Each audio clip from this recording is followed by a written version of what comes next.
Dear students, once again welcome back to economics class. In the last classes of economics, we have discussed about the poverty and causes of poverty and poverty alleviation programs etc. Okay, അതോടുകൂടിയിട്ട് നമ്മളുടെ fourth chapter ആയിട്ടുള്ള poverty എന്ന് പറയുന്ന chapter complete ചെയ്തിരിക്കുകയാണ്.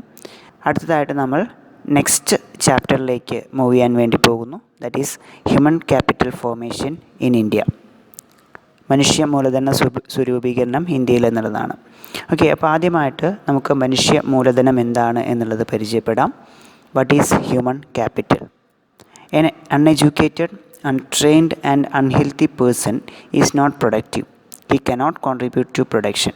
ഏതൊരു economy എടുത്ത് നോക്കിയാലും വിദ്യാഭ്യാസമില്ലാത്ത, അതേപോലെ തന്നെ ട്രെയിനിങ് ഒന്നും ലഭിക്കാത്ത, ദെൻ ഹെൽത്തി ആയിട്ടല്ലാത്ത, ആരോഗ്യമില്ലാത്ത ആളുകളൊക്കെയാണെന്നുണ്ടെങ്കിൽ അവരൊരിക്കലും ആ ഒരു എക്കണോമിയിൽ പ്രൊഡക്റ്റീവായിട്ട് മാറുന്നില്ല.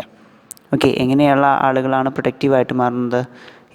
ഇത്തരം മേഖലയിൽ എഡ്യൂക്കേറ്റഡ് ആയിട്ടുള്ള, അതേപോലെ തന്നെ ജോലിയുടെ ട്രെയിനിങ് ലഭിച്ചിട്ടുള്ള ആളുകൾ, അതേപോലെ തന്നെ ഹെൽത്തി ആരോഗ്യമുള്ള ആളുകൾ, ഇവരൊക്കെയാണ് പ്രൊഡക്റ്റീവ് ആക്ടിവിറ്റീസിലേക്ക് എക്കണോമിയിൽ കോൺട്രിബ്യൂഷൻസ് നൽകുന്നത്. He cannot contribute to production. അതുകൊണ്ട് തന്നെ നമുക്ക് എന്ത് പറയാൻ സാധിക്കും? ഈ മേഖലയിൽ അൺഎഡ്യൂക്കേറ്റഡ് ആയിട്ടുള്ള ആളുകൾ, അത് അൺട്രെയിൻഡ് ആയിട്ടുള്ള ആളുകൾ, അതേപോലെ തന്നെ ആരോഗ്യമില്ലാത്ത ആളുകൾ, ഇവരൊന്നും കാര്യമായിട്ടുള്ള കോൺട്രിബ്യൂഷൻസ് നമ്മളുടെ ഇൻകത്തിലേക്ക്, നാഷണൽ ഇൻകത്തിലേക്ക് നൽകുന്നില്ല എന്ന് പറയാനായിട്ട് സാധിക്കും.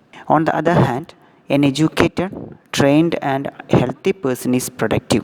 അതേസമയം എഡ്യൂക്കേറ്റഡ് ആയിട്ടുള്ള, ഹെൽത്തി ആയിട്ടുള്ള, അതേപോലെ തന്നെ ട്രെയിൻഡ് ആയിട്ടുള്ള ആളുകൾ എന്താണ് കൂടുതലായിട്ട് കോൺട്രിബ്യൂഷൻസ് എക്കണോമിയിലെ പ്രൊഡക്റ്റീവ് ആക്ടിവിറ്റീസിൽ നൽകുന്നുണ്ട്. India's software companies employ many physically challenged persons. They are educated, trained and therefore protective. ഇന്ത്യയിൽ ഒരു പ്രത്യേകതയാണിത്, അല്ലേ? നമുക്ക് ഇന്ത്യൻ എക്കണോമി എടുത്ത് നോക്കിക്കഴിഞ്ഞാൽ അവിടെ ഫിസിക്കലി ചലഞ്ചഡ് ആയിട്ടുള്ള കുറേ അധികം ആളുകളുണ്ടെങ്കിൽ പോലും എഡ്യൂക്കേറ്റഡ് ആയതുകൊണ്ടും അതുപോലെ തന്നെ ട്രെയിൻഡ് ആയതുകൊണ്ടും അവരെന്തായിട്ട് മാറും? ഉൽപ്പാദനക്ഷമതയുള്ളവരായിട്ട് മാറും. അപ്പോൾ നമുക്ക് ഇത്തരത്തിൽ ഉൽപ്പാദനക്ഷമതയുള്ള ജനങ്ങളെയാണ് ഹ്യൂമൻ ക്യാപിറ്റലായിട്ട് കണക്കാക്കാനായിട്ട് സാധിക്കുള്ളൂ. Human beings when they are given education, training, become human resources or human capital. മനുഷ്യന്മാർക്ക് ആവശ്യമായിട്ടുള്ള വിദ്യാഭ്യാസം, അതേപോലെ തന്നെ ട്രെയിനിങ്, ഓക്കെ, പരിശീലനങ്ങൾ, അതെല്ലാം നൽകിക്കഴിഞ്ഞു കഴിഞ്ഞാൽ ഈ പറയുന്ന ജനങ്ങൾ എന്തായിട്ട് മാറും? ഹ്യൂമൻ ക്യാപിറ്റലായിട്ട്, മനുഷ്യ മൂലധനമായിട്ട് മാറും. അൺപ്രൊഡക്റ്റീവ് ആയിട്ടുള്ള ആളുകളെ പ്രൊഡക്റ്റീവായിട്ട് യൂസ് ചെയ്യണമെന്നുണ്ടെങ്കിൽ അവർക്ക് ഇത്തരത്തിൽ ട്രെയിനിങ്, അതുപോലെ വിദ്യാഭ്യാസം എല്ലാം നൽകി കഴിഞ്ഞു കഴിഞ്ഞാൽ അവരെ എന്താക്കി മാറ്റാൻ പറ്റും? പ്രൊഡക്റ്റീവായിട്ട് മാറ്റാനായിട്ട് സാധിക്കും. Constructing A factory building is physically capital formation. Similarly, converting human beings through education and training into human resources like teachers, doctors, engineers, technicians, etc. is human capital formation. Okay, physical capital and human capital. Physical capital എന്ന് പറഞ്ഞു കഴിഞ്ഞാൽ എന്താണ്? നമുക്കത് കാണാൻ കഴിയുന്നതാണ്. ഇപ്പോൾ ഒരു building നിർമ്മിക്കുന്നു, it is A physical capital. അതേപോലെ തന്നെ ഒരു മെഷീനറി നിർമ്മിക്കുന്നു, അതെന്താണ്? It is A physical capital. അതേസമയം ഹ്യൂമൻ ക്യാപിറ്റൽ എന്ന് പറഞ്ഞു കഴിഞ്ഞാൽ എന്താണ്? ഹ്യൂമൻ ക്യാപിറ്റൽ എന്ന് പറഞ്ഞു കഴിഞ്ഞാൽ മനുഷ്യർക്ക് ആവശ്യമായിട്ടുള്ള ട്രെയിനിങ്, എഡ്യൂക്കേഷൻ ഇവയൊക്കെ നൽകിക്കഴിഞ്ഞാൽ അവരെ ടീച്ചേഴ്സ്, ഡോക്ടേഴ്സ്, എൻജിനീയേഴ്സ്, ടെക്നീഷ്യൻസ് എന്ന പ്രൊഫഷണൽസായിട്ട് മാറ്റിയെടുക്കാനായിട്ട് കഴിയുന്നുണ്ട് എന്നുണ്ടെങ്കിൽ അതിനെ നമ്മൾ ഹ്യൂമൻ ക്യാപിറ്റൽ എന്ന് പറയും. അപ്പോൾ ഇത്തരത്തിൽ ജോലി ചെയ്യുന്ന, പ്രൊഡക്റ്റീവായിട്ടുള്ള മേഖലയിൽ നിലനിൽക്കുന്ന ആളുകളെ ആണ് നമ്മൾ ആ ഒരു എക്കണോമിയുടെ ഹ്യൂമൻ ക്യാപിറ്റലായിട്ട് കണക്കാക്കുന്നത്. Then sources of human capital. എങ്ങനെയാണ് ഈ ഒരു ഹ്യൂമൻ ക്യാപിറ്റൽ ഫോർമേഷൻ നടക്കുന്നത്? What are the sources? First one, education. നമ്മൾ ഓൾറെഡി പറഞ്ഞ കാര്യം തന്നെയാണ്, അല്ലേ? വിദ്യാഭ്യാസം. ഏതൊരു മനുഷ്യനും വിദ്യാഭ്യാസം ഉണ്ടെന്നുണ്ടെങ്കിൽ അവരെ പ്രൊഡക്റ്റീവായിട്ട് മാറും. ദെൻ മറ്റൊന്നാണ് ഹെൽത്ത്. ആരോഗ്യവാനായിട്ടുള്ള ഒരാൾക്ക് പ്രൊഡക്റ്റീവായിട്ട് മാറാനായിട്ട് സാധിക്കും. ദെൻ മറ്റൊന്നാണ് ഓൺ ദ ജോബ് ട്രെയിനിങ് എന്ന് പറയുന്നത്. ഓൺ ദ ജോബ് ട്രെയിനിങ് എന്ന് പറഞ്ഞു കഴിഞ്ഞാൽ ജോലിയിൽ നിലനിൽക്കുന്ന ഒരാൾക്ക് ആ ജോലിയിൽ മെച്ചപ്പെട്ട ഒരു പ്രകടനം കാഴ്ചവെക്കുന്നതിനാവശ്യമായിട്ടുള്ള പരിശീലനങ്ങൾ നൽകുക. That is on the job training. Then migration. Migration means എന്താ? കുടിയേറ്റം. ഒരു രാജ്യത്ത് നിന്ന് മറ്റു രാജ്യങ്ങളിലേക്ക്, അല്ലെങ്കിൽ ഒരു സ്റ്റേറ്റിൽ നിന്ന് മറ്റൊരു സ്റ്റേറ്റിലേക്ക് ആളുകൾ എന്ത് ചെയ്യാറുണ്ട്? കുടിയേറ്റം നടത്താറുണ്ട്. ഇതിന് വേണ്ടിയിട്ട്, ആ ജോലിക്ക്, അതേപോലെ തന്നെ ബെറ്റർ ലിവിങ് കണ്ടീഷൻസിന്, അല്ലേ? ഇതിനൊക്കെ വേണ്ടിയിട്ട് ആളുകൾ മൈഗ്രേറ്റ് ചെയ്യാറുണ്ട്. It is also A source of human capital. ഇപ്പോൾ നമുക്കറിയാം, കേരളത്തിൽ നിന്നുള്ള കുറേയധികം ആളുകൾ ഗൾഫ് മേഖലയിലൊക്കെ പോയി ജോലി ചെയ്യുന്നുണ്ട്. അവരൊക്കെ എന്താണ്? നമ്മളുടെ സ്റ്റേറ്റിൽ നിന്ന് മൈഗ്രേറ്റ് ചെയ്യപ്പെട്ട ആളുകളാണ്. ഓക്കെ. അപ്പോൾ അവരുടെ ഒരു ഹ്യൂമൻ ക്യാപിറ്റൽ അവിടെ കൊണ്ടുപോയിട്ട് പ്രൊഡക്റ്റീവായിട്ട് മാറ്റുകയാണ് ചെയ്യുന്നത്. അതേപോലെ തന്നെ മറ്റു രാജ്യങ്ങളിൽ നിന്ന് കേരളത്തിലേക്ക് വരുമ്പോഴും അതെന്താണ്? It is human capital. Then information എന്ന് പറയുന്നത് മറ്റൊരു സോഴ്സ് ഓഫ് ഹ്യൂമൻ ക്യാപിറ്റലാണ്. നമുക്കപ്പോൾ ഓരോന്നായിട്ട് പരിചയപ്പെടാം. ആദ്യമായി എഡ്യൂക്കേഷൻ. വിദ്യാഭ്യാസം എങ്ങനെയാണ് ഹ്യൂമൻ ക്യാപിറ്റൽ ഫോർമേഷന് സഹായിക്കുന്നത് എന്നുള്ളത് നോക്കാം. Government and parents invest a lot of money in education. Okay, എല്ലാവരുടെയും വിദ്യാഭ്യാസത്തിന് വേണ്ടിയിട്ട് സർക്കാരും അതേപോലെ തന്നെ പാരൻസ് ധാരാളമായിട്ട് ഇൻവെസ്റ്റ്മെൻറ്റ് എഡ്യൂക്കേഷനിൽ നടത്തുന്നുണ്ട്. In developed countries the levels of literacy and education are very high. An educated, trained person with knowledge and skills is more productive than an uneducated and untrained person. അതാണ് ഇതിന് പ്രധാനമായിട്ടുള്ള കാരണം. Developed കൺട്രീസൊക്കെ എടുത്ത് നോക്കുന്ന സമയത്ത് അവിടെ കൂടുതൽ ആളുകൾ എന്താണ് ഈ ഒരു എഡ്യൂക്കേഷൻ വിദ്യാഭ്യാസത്തിൽ കൂടുതൽ പണം ചിലവാക്കുന്നതായിട്ട് കാണാനായിട്ട് സാധിക്കും. അതിനുള്ള കാരണം ഇതാണ്. N educated trained person with knowledge and skills more productive. അല്ലെ, അവർക്ക് വിദ്യാഭ്യാസവും പരിശീലനവും ലഭിക്കുക വഴി അവരുടെ അറിവ് വർദ്ധിക്കുന്നു. ദെൻ സ്കിൽസ്, ജോലി ചെയ്യാനുള്ള കഴിവ് വർദ്ധിക്കുന്നു. Then they become productive than an uneducated and untrained person. Okay, വിദ്യാഭ്യാസമില്ലാത്ത അല്ലെങ്കിൽ പരിശീലനം ലഭിക്കാത്ത ഒരാളെ കമ്പയർ ചെയ്യുന്ന സമയത്ത് അവിടെ ഏറ്റവും കൂടുതൽ പ്രൊഡക്റ്റീവായിട്ട് മാറുക ഈ ഒരു വിദ്യാഭ്യാസമുള്ള ട്രെയിൻഡ് ആയിട്ടുള്ള ആളുകളായിരിക്കും. Educated population can contribute substantially to a country's economic growth and development. അപ്പോൾ ഇതിൽ നിന്ന് തന്നെ നമുക്ക് മനസ്സിലാക്കാൻ സാധിക്കും എക്കണോമിയുടെ ഡെവലപ്മെൻറ്റിന്, വളർച്ചയ്ക്ക് വേണ്ടിയിട്ട് ഈ എഡ്യൂക്കേറ്റഡ് ആയിട്ടുള്ള വിദ്യാഭ്യാസം നേടിയിട്ടുള്ള ആളുകൾ കുറേയധികം സംഭാവനകൾ നൽകുന്നുണ്ട്.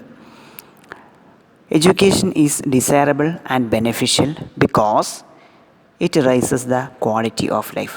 വിദ്യാഭ്യാസം ബെനിഫിഷ്യലാണ്, അല്ലേ, നേട്ടങ്ങൾ കൈവരിക്കും എന്ന് പറയാനുള്ള, വിദ്യാഭ്യാസം കൊണ്ട് നേട്ടങ്ങൾ മാത്രമേ ഉണ്ടാവുള്ളൂ എന്ന് പറയാനുള്ള കാരണം എന്താണ്? It rises the quality of life. Then increases learning capacity through higher productivity. കഴിവ് അത് വർദ്ധിപ്പിച്ചെടുക്കാനായിട്ട് വിദ്യാഭ്യാസത്തിലൂടെ സാധിക്കുന്നു. Rises social status. സമൂഹത്തിലൊരു പദവി ലഭിക്കുന്നതിനും ഈ ഒരു വിദ്യാഭ്യാസം സഹായിക്കുന്നുണ്ട്. Then improves the ability to understand the world. ലോകത്തെ അറിയാനുള്ള ആ ഒരു കഴിവ് ആർജിച്ചെടുക്കാനായിട്ട് സാധിക്കുന്നു. Stimulus discoveries and innovations. Okay, പുതിയ കണ്ടുപിടുത്തങ്ങളൊക്കെ നടത്തുന്നതിന് വേണ്ടിയിട്ടും വിദ്യാഭ്യാസം സഹായിക്കുന്നുണ്ട്. Then contributes to nation's growth and development. രാഷ്ട്രത്തിൻ്റെ വളർച്ചയ്ക്കും വികസനത്തിനും ഈ ഒരു വിദ്യാഭ്യാസം സഹായിക്കുന്നുണ്ട്. Then next source of this human capital is health. ആരോഗ്യം എന്ന് പറയുന്നത് ഹ്യൂമൻ ക്യാപിറ്റലിൻ്റെ മറ്റൊരു ഉറവിടമായിട്ട് കണക്കാക്കപ്പെടുന്നു. ആരോഗ്യമുള്ളവർക്ക് പണിയെടുക്കാൻ സാധിക്കുകയുള്ളൂ, രോഗികൾക്ക് ജോലി ചെയ്യാനായിട്ട് കഴിയുന്നില്ല. നമുക്ക് ഓൾറെഡി അറിയാവുന്ന കാര്യം തന്നെയാണ്. ഓക്കെ, അതുകൊണ്ട് തന്നെ മനുഷ്യ മൂലധനത്തിൻ്റെ പ്രധാനപ്പെട്ട ഒരു ഉറവിടമാണ് ആരോഗ്യം എന്ന് പറയുന്നത്. Only healthy persons can work, sick persons cannot. Therefore health is an important source of human capital. അതിന് ആരോഗ്യ സംരക്ഷണത്തിന് വേണ്ടിയിട്ട് പണം ചിലവാക്കുന്നത് വിവിധ തരത്തിലാണ്. അതിലൊന്നാണ് പ്രിവെൻറ്റീവ് മെഡിസിൻസ്, പ്രതിരോധ ഔഷധങ്ങൾ, അല്ലേ, രോഗം വരാതിരിക്കുന്നതിന് വേണ്ടിയിട്ട്. നമുക്കറിയാം വേൾഡ് ഹെൽത്ത് ഓർഗനൈസേഷൻ്റെ ആപ്തവാക്യം എന്ന് പറയുന്നത് തന്നെ എന്താണ്? രോഗം വന്നിട്ട് ചികിത്സിക്കുന്നതിനേക്കാൾ രോഗം വരാതെ നോക്കുന്നതാണ് എന്നുള്ളതാണ്, അല്ലേ. അപ്പോൾ പ്രിവെൻറ്റീവ് മെഡിസിൻസ് എടുക്കുന്നതിന് വേണ്ടിയിട്ടാണ് നമ്മൾക്ക് ഇത്തരത്തിൽ വലിയ മാരകമായിട്ടുള്ള അസുഖങ്ങളൊന്നും വരാതിരിക്കുന്നതിന് വേണ്ടിയിട്ടാണ് പ്രതിരോധ കുത്തിവയ്പ്പുകളൊക്കെ എടുക്കുന്നത്. ഓക്കെ, ദെൻ വാക്സിനേഷൻ ഇതിനൊരു ഉദാഹരണമാണ്. ഇപ്പോൾ നമുക്കറിയാം ഈ കൊറോണ സിറ്റുവേഷനിൽ ഈ കൊറോണ വരാതിരിക്കുന്നതിന് വേണ്ടിയിട്ടുള്ള വാക്സിനേഷൻ്റെ പ്രോസസ്സൊക്കെ നടന്നുകൊണ്ടിരിക്കുകയാണ്, അല്ലേ. അപ്പോൾ ഇതെന്തിനു വേണ്ടിയിട്ടാണ്? ഒരു ഹെൽത്തി ആയിട്ടുള്ള എക്കണോമീനെ ഉണ്ടാക്കിയെടുക്കാൻ വേണ്ടിയിട്ടാണ് ഇത്തരത്തിൽ വാക്സിനേഷൻസൊക്കെ നടത്തുന്നത്. ദെൻ ക്യൂറേറ്റീവ് മെഡിസിൻസ് മീൻസ് രോഗനിവാരണ ഔഷധങ്ങളാണ്. നമ്മൾക്ക് രോഗം വന്നതിന് ശേഷം അത് ചികിത്സിച്ച് ഭേദമാക്കുന്നതിന് വേണ്ടിയിട്ടുള്ള മരുന്നുകൾ. That is treatment during illness. Then social medicine, spread of health literacy. Social medicine എന്ന് പറഞ്ഞു കഴിഞ്ഞാൽ ആരോഗ്യ സാക്ഷരതാ പ്രചരണത്തിന് വേണ്ടിയിട്ടാണ്. ഇപ്പോൾ നമുക്കറിയാം ഈ ആരോഗ്യം സംരക്ഷിക്കേണ്ടതിന് വേണ്ടിയിട്ട് ഗവൺമെൻറ് കുറേ തരത്തിലുള്ള അവെയർനെസ് ക്ലാസ്സുകളൊക്കെ നൽകാറുണ്ട്. നമ്മുടെ ചുറ്റുപാടും വൃത്തിയാക്കി സൂക്ഷിക്കേണ്ടതിൻ്റെ പ്രാധാന്യം ഇതിനെക്കുറിച്ചിട്ടൊക്കെ കുറേയധികം അവെയർനെസ് ക്ലാസ്സസൊക്കെ നൽകാറുണ്ട്. ഇതൊക്കെ സോഷ്യൽ മെഡിസിന് ഉദാഹരണമാണ്. അതേപോലെ തന്നെ മറ്റൊന്നാണ് provision for clean drinking water, ശുദ്ധജല വിതരണം നടത്തുന്നത്. Then provision for sanitation facilities, ശുചീകരണ സൗകര്യ നിർമ്മാണം. ഇതൊക്കെ ഈ ഒരു ഹെൽത്ത് സെക്ടറുമായിട്ട് ബന്ധപ്പെട്ട് നിൽക്കുന്ന കാര്യമാണ്. ഈ മേഖലയിലൊക്കെ വളർച്ച അല്ലെങ്കിൽ ഈ മേഖലയിലൊക്കെ കൂടുതൽ ഇൻവെസ്റ്റ്മെൻറ്റ്സ് നടത്താനായിട്ട് സാധിച്ചു കഴിഞ്ഞാൽ ആ ഒരു എക്കണോമീനെ നമുക്ക് ആരോഗ്യപരമായിട്ട് മുന്നിട്ട് നിൽക്കുന്ന ഒരു സമ്പദ് വ്യവസ്ഥയായിട്ട് മാറ്റാനായിട്ട് സാധിക്കും. Then next source of this human capital is on the job training. ജോലിക്കിടയിൽ പരിശീലനം നൽകൽ എന്നുള്ളതാണ് ഇതുകൊണ്ട് ഉദ്ദേശിക്കുന്നത്. Companies spend more on giving on the job training to their employees. Okay, പല കമ്പനികളും എടുത്തു നോക്കിക്കഴിഞ്ഞാൽ തന്നെ അവരുടെ എംപ്ലോയീസിൻ്റെ കാര്യക്ഷമത വർദ്ധിപ്പിക്കുന്നതിന് വേണ്ടിയിട്ട് കുറേയധികം ജോലിയുടെ ഒപ്പം തന്നെ എന്താണ് പരിശീലനങ്ങൾ നൽകാറുണ്ട്. അപ്പോൾ ഇത്തരത്തിൽ നൽകുന്ന പരിശീലനങ്ങളെയാണ് ഓൺ ദ ജോബ് ട്രെയിനിങ് എന്ന് പറയുന്നത്. ഈ ഓൺ ദ ജോബ് ട്രെയിനിങ് എന്ന് പറയുന്നത് പ്രധാനമായിട്ടും 2 തരത്തിലാണുള്ളത്. First one, the workers are given training in the factory itself under an experienced supervisor.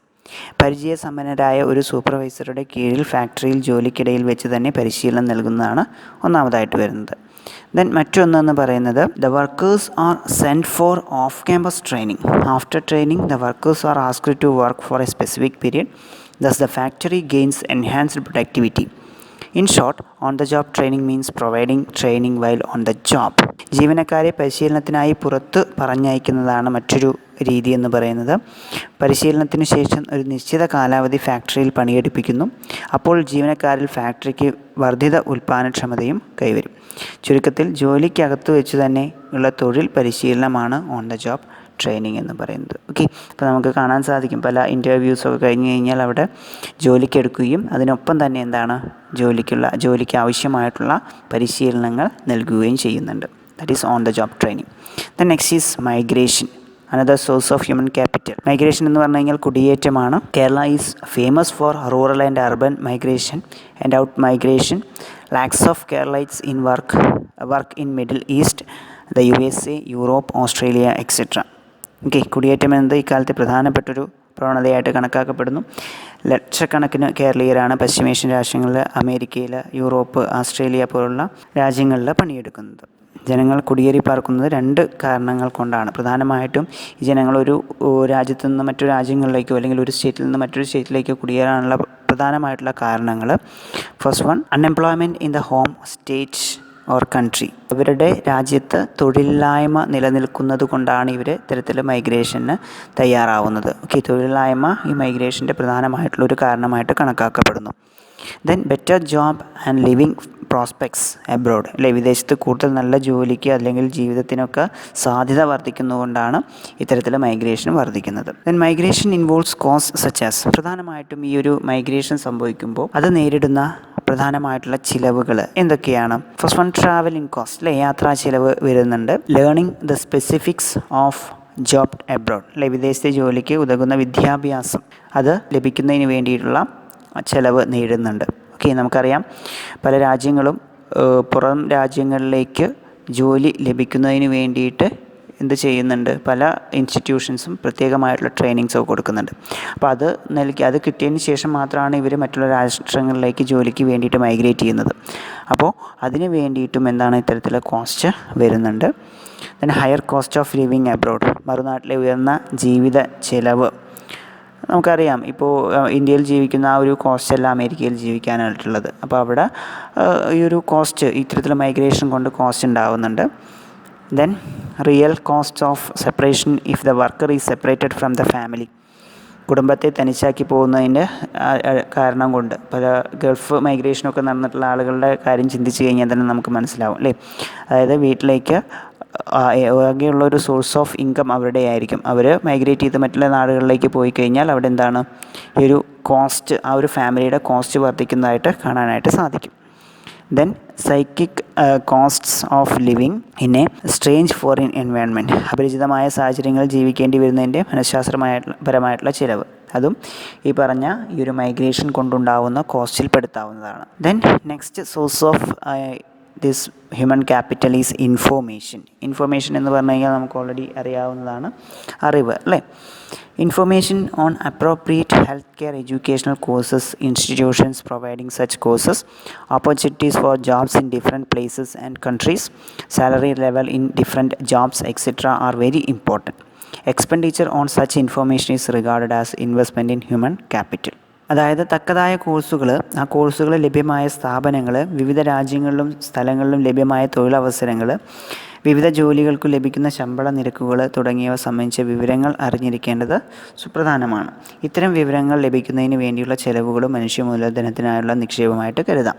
+2 കഴിഞ്ഞാൽ എന്താണ്, അതേപോലെ തന്നെ ഡിഗ്രി കഴിഞ്ഞാൽ എന്താണ്, ആ കോഴ്സിനെ കുറിച്ചിട്ടൊന്നും അറിവില്ല, അവയർനെസ് ഇല്ലാത്ത ആളുകളായിരിക്കും അല്ലേ. അപ്പോൾ ഇതിനെക്കുറിച്ചിട്ടൊക്കെ അവയർനെസ് ലഭിക്കുന്നതിന് വേണ്ടിയിട്ട് കുറേയധികം സെൻറ്റേഴ്സ്, ഇൻസ്റ്റിറ്റ്യൂഷൻസ് പ്രവർത്തിക്കുന്നുണ്ട്. അപ്പോൾ അതിലൊക്കെ പോയിട്ട് കൂടുതലായിട്ടുള്ള അറിവ് നേടുന്ന സമയത്ത് അതിന് വേണ്ടിയിട്ടും എന്തുണ്ടാവുന്നുണ്ട്, ചിലവ് നേടുന്നുണ്ട്. ഇതും എന്താണ്, ഹ്യൂമൻ ക്യാപിറ്റൽ ഫോർമേഷൻ്റെ ഒരു ഇൻവെസ്റ്റ്മെൻ്റ് ആയിട്ട് നമുക്ക് കണക്കാക്കാം. So these are the main sources of human capital. That is all about today's class. ഇന്നത്തെ ക്ലാസ്സിൽ ഈ ഒരു കാര്യങ്ങളാണ് പറയാൻ വേണ്ടിയിട്ട് ഉദ്ദേശിച്ചിട്ടുണ്ടായിരുന്നത്. ഇന്നത്തെ ക്ലാസ്സിൽ നമ്മൾ പഠിച്ചത് എന്തൊക്കെയാണ്, എന്താണ് മനുഷ്യ മൂലധനം എന്ന് പഠിച്ചു. അതേപോലെ തന്നെ ഈ മനുഷ്യ മൂലധനം ഒരു ഇക്കണോമിയിൽ എങ്ങനെയാണ് ഫോം ചെയ്യുന്നത്, അതിൻ്റെ സോഴ്സസ് എന്തൊക്കെയാണ്, പ്രധാനമായിട്ടുള്ള സോഴ്സസ് എന്തൊക്കെയായിരുന്നു, education, health, then information, then migration, അതേപോലെ തന്നെ on the job train. That is all about today's class. We will meet in the next class with the another topic. Thank you.